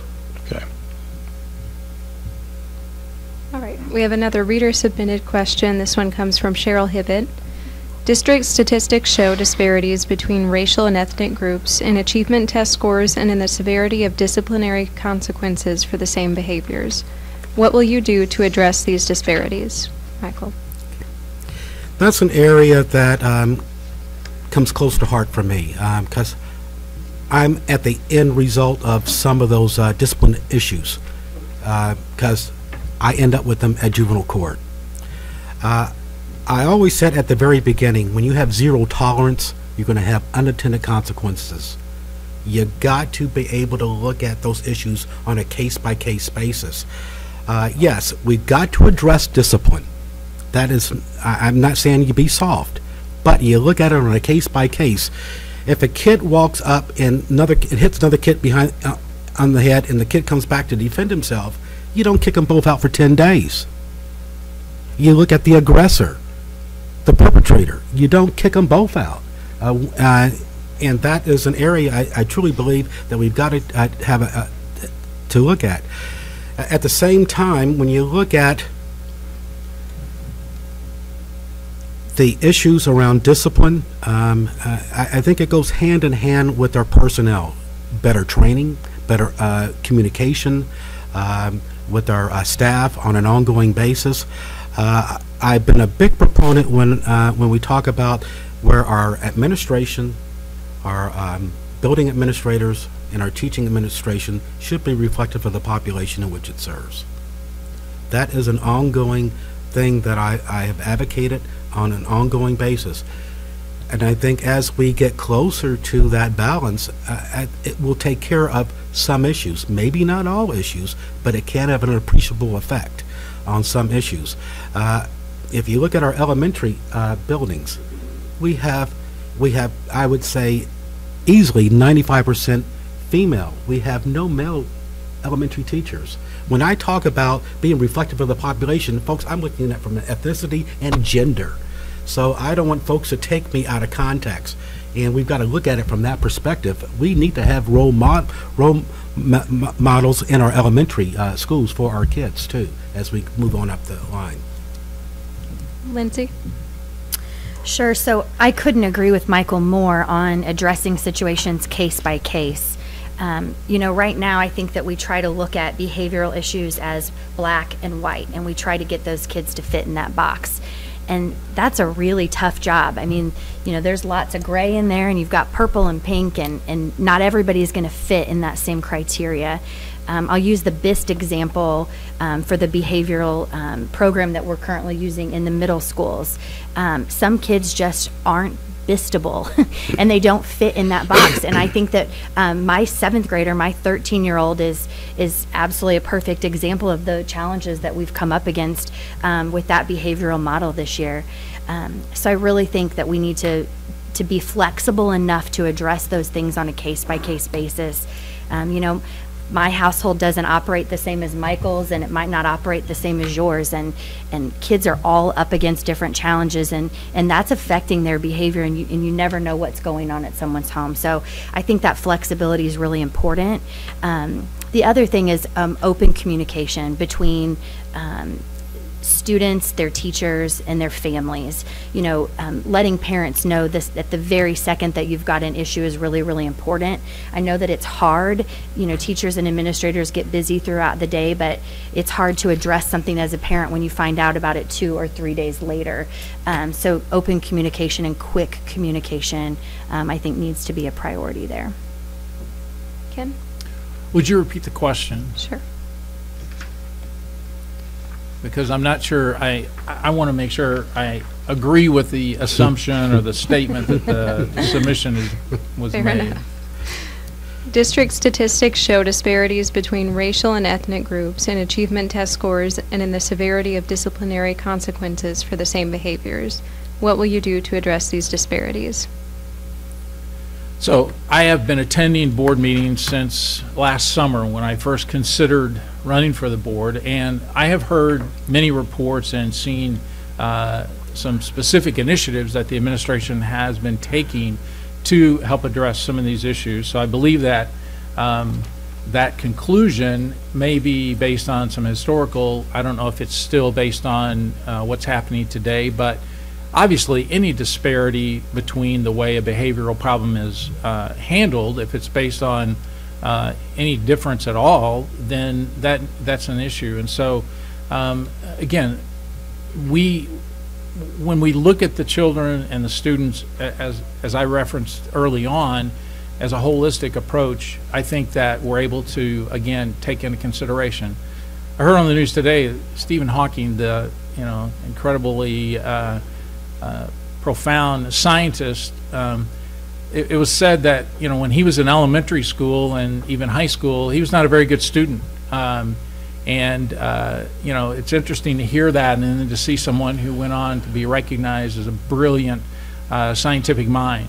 And so we obviously have to deal with each student where they are, and so any disparities in terms of how students are dealt with based on whether it's test scores, behavioral issues, or whatever, those have to be consistent across the board in terms of how they're handled. And I would agree with Lindsay that everybody needs to be involved in that discussion. Everybody needs to have a stake in that: parents, the teachers, administrators, and everyone. Pam? Currently, the district is reviewing data and looking at more closely and trying to focus in on data that's subjective versus objective to better define where we stand. We have also, in the past 2 years, added a number of behavioral interventionists and other mental health supports. Those are positives.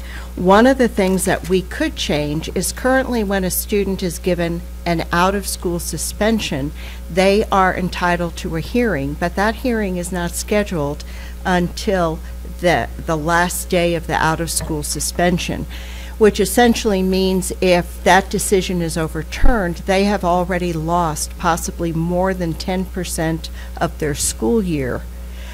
So that is something that could be changed. I think that when dealing with students, really dealing with any issue, it's important not to overreact or underreact. Last time we ran in 2015, we got a lot of questions about restorative justice, and there is a lot to that because just a punishment is not a learning experience. But if you engage students in a restorative justice where they must come to terms and learn the consequences of their actions and try to remediate any harm that they have done, that can be a tremendous learning experience and possibly change the outcome for that student. Recently, I went with some community members to visit a school district in the St. Louis area that was having problems with achievement. And we spent several hours there looking at their high school and their alternative school, which also served middle school.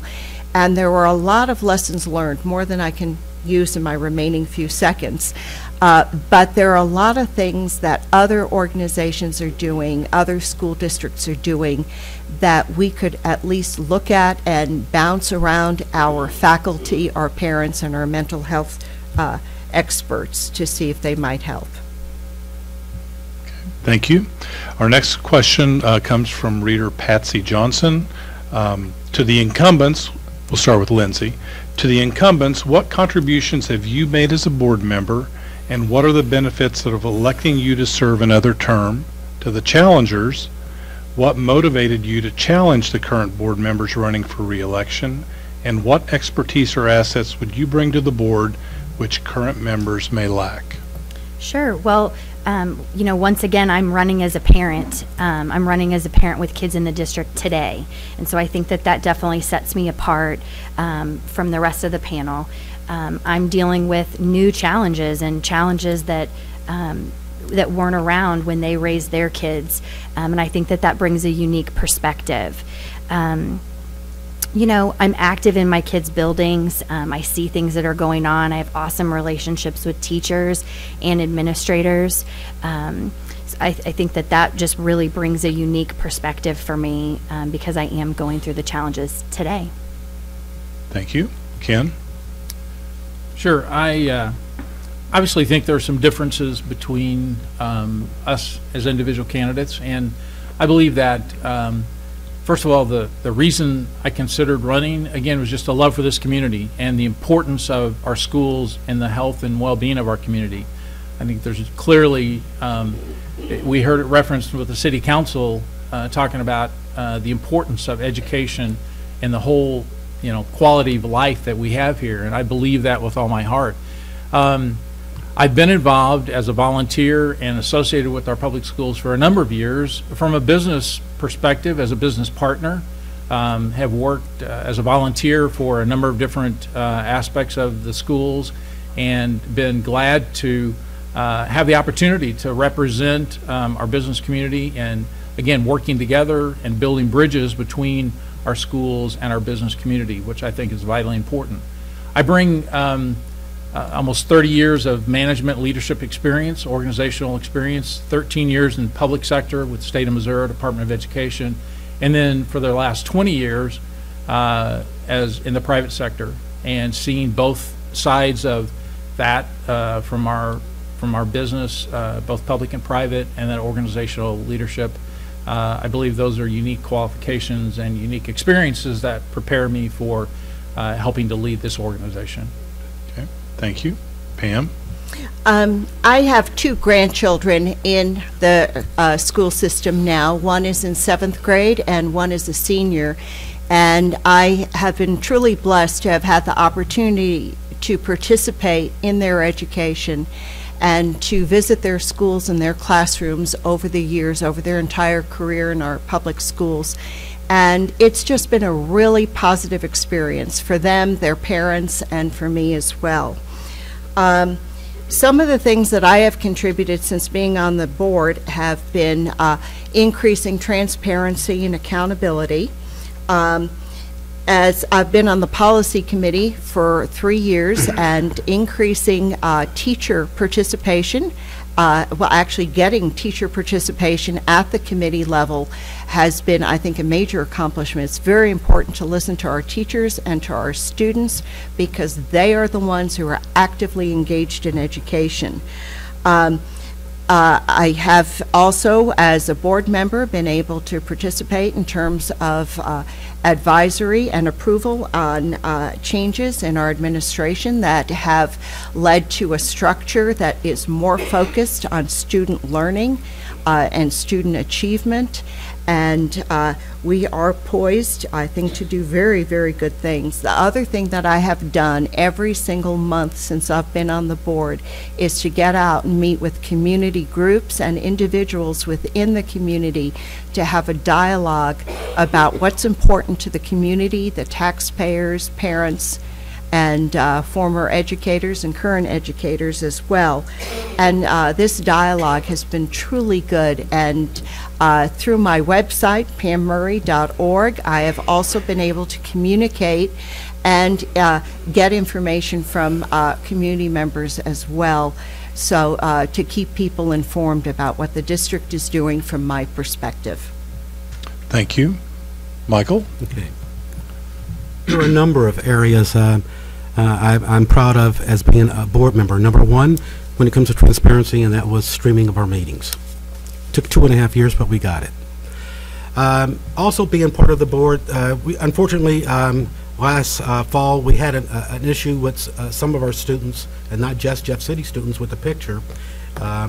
And we had a number of church meetings when it came to diversity. The school system came together and had several meetings of community groups, and I wanted to make sure that we had a meaningful start, where it's just training is not an end all, but it's a beginning. It's a conversation. It's a training where we start trying to understand the issues and the problems. So I went out and wrote a grant. We have a grant where we're bringing the administration, the school board, our principals, along with JCPD, along with our Parks and Recs and our juvenile court.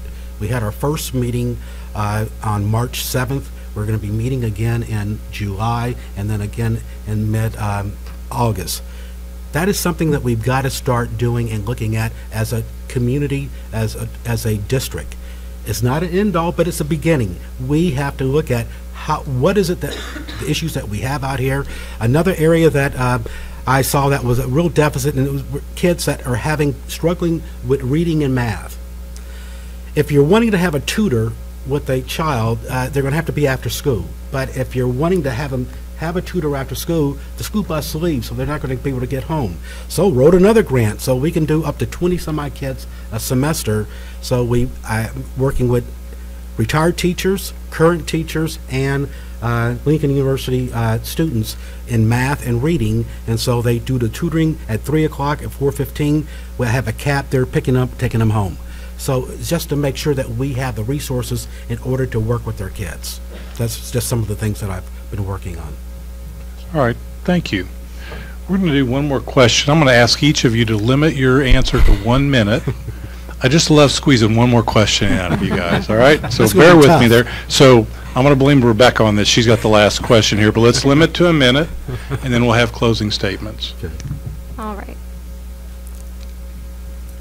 How do you define transparency? And what is your feeling about providing information to the public annually concerning the salaries of all district-wide administrative staff? And we'll start with Ken. How do I define transparency? I think clearly as a taxpayer, I am interested in knowing how our resources are used. And so I guess I would reject the idea that I think some of the discussion about transparency implies, and that is that there's something clandestine or there's something behind the scenes that's going on that is trying to be kept from the public. That's not been my experience in terms of getting information that I've sought, and as I have attended board meetings. Again, as a taxpayer, I think everyone who pays taxes has the right and the privilege to know how our resources are being used by the district, and that goes for all salaries across the entire staff and faculty. Right. And I apologize, I should have said this was another reader-submitted question. This came from Lonnie Schneider. Pam? Well, thank you for that question. This is Sunshine Week, as designated by the National Press Association, and it's a week dedicated to raising the awareness about the public's right to know about how government that is supported by taxpayers, how that government operates, how decisions are made, and who makes them. So as a public official, I am just a gatekeeper. I am just a caretaker. And all that information, with rare exception of student records and teacher or staff disciplinary information, almost all that information and all the money is a public record and should be and legally is available. And I support that completely. Michael? Okay. Well, when I think about the word transparency, I look at it in two ways: financially responsible, and then when we go out and make commitments, that we're also following through and not just letting it fall off the radar. As everyone said, we, as a board, we have a fiduciary responsibility to make sure that the dollars that are appropriated to the school district are spent appropriately. And as a board member, I believe that we do that, and I will never not do that responsibility. I think at the same time, if we're going to go out and advocate for raising taxes, and we identify we're going to do one thing now and then come back and do something at a later date in order to get that support, I think we need to follow through and do that. Yes, there are some boards have committed others from one period to another, but that's the fact of life. Lindsay? So when I think about transparency, I think about being open, honest, responsible, being available to have conversations with people who have questions. Those are all things that I think about when I think of transparency. I think the board has done a good job in improving transparency. I think we have continued work to do, just like anything. I think having an open door and being available to talk to teachers, administrators, staff, and students at any time, I think is another big piece of the puzzle, and helps build those strong relationships, which in turn increases the transparency. You know, when you talk about salaries, specifically for administration or the administrative offices, I'm all about fair and equitable salaries. I think we do a good job. You know, like they've said, that those are public documents. I'm not necessarily sure I agree with publishing them yearly. I think if people want that information, it's there for them to come and get. Thank you. All right, thank you. So now we're going to do our closing statements. And I will try not to cough in the middle of your closing statements here. Pardon me. So we're going to start with Pam. You have 1 minute. Well, first I'd like to thank the News Tribune for sponsoring this, and thank the City of Jefferson for allowing use of the facilities. I feel I want to continue on the transparency theme, because they were prime themes when I ran in 2015. I think transparency has improved. My personal website has been my way of trying to be accountable to the voters and the entire community. As a board member and as a community member, I feel it's very important to put students and teachers first, and all my talk about budget is purely to make sure that we have the resources available to support that and all the goals that we have as a district. Lastly, I'd like to thank everyone who turned out tonight in person or electronically, and I certainly hope that you will vote on April 3rd, and I respectfully ask for your vote. Thank you. Thank you. Michael? Again, I'd like to thank the News Tribune for putting this together. I'd like to thank everyone who's come out here tonight to see the four candidates. I was elected 3 years ago. I wanted to see transparency. I wanted to see us come together as a community to see a second high school built. We've got a second high school built. So you got streaming of our meetings at the board meetings, because if you look at the folks that are here right now, you could not fit into our school board meeting with the number of folks we have here right now. And so with the streaming, that has helped out. Again, I truly believe that we've come a long ways. We also, within this last year, after 10 years, we have bought a new curriculum, books. We had not bought new textbooks in 10 years, folks. We have done that over the last 3 years. So I think this is something that I would like to see maintained and ongoing as we develop our curriculum, and I'd like to be part of that. And again, I would like to ask you for your vote. Thank you. Lindsay? Well, I'll echo that and thank you guys for the opportunity to be here tonight. I haven't ran for anything since student council in high school, so this has been an interesting journey. I really just appreciate all the support that I've been given from the community, from my littlest supporters that are that joined us from their gymnastics class back here, to businesses that have been supported. I've heard from teachers, administrators, even some students that have echoed their support, and I just couldn't be more thankful. I am a JC mom running for JC schools, and I think that I'm the perfect candidate to fill one of these positions. So I encourage you guys all to vote and would appreciate your support on the 3rd. Thank you. Ken? I echo the thanks for the forum and for the opportunity for us to share our perspectives and our passion. I've said from the very beginning that I wanted to focus on positive leadership. I believe organizations function most effectively when the leadership is positive, and that means being honest and open and dealing with issues from a collaborative and a cooperative kind of spirit. I want to continue the emphasis on achievement and excellence. We have a rich history, and I think we need to build on that. I want us to continue to invest in the future. I led from the very beginning, was very upfront and very involved in knocking on doors and putting up signs and talking with community groups and individuals about the J+C bond issue. And I said I thought it was a turning point for our community, and I'm so pleased that we did make that decision. And so I want to build on that, and I want to continue to be engaged in the community. I've been involved in the community as a business person, again, in the public-private sector, and I want to continue to build those bridges and to reach out and be an ambassador for our schools in the community. Thank you. On behalf of the News Tribune, I want to thank you for coming and participating in this forum. And I would encourage all voters to get out on April 3rd and help select the next board members for the school board. We'd also like to thank the readers who submitted questions for the forum. There were a few that we didn't get to, so we'll be reaching out to the candidates and asking them to respond, and their answers will be published in Sunday's News Tribune.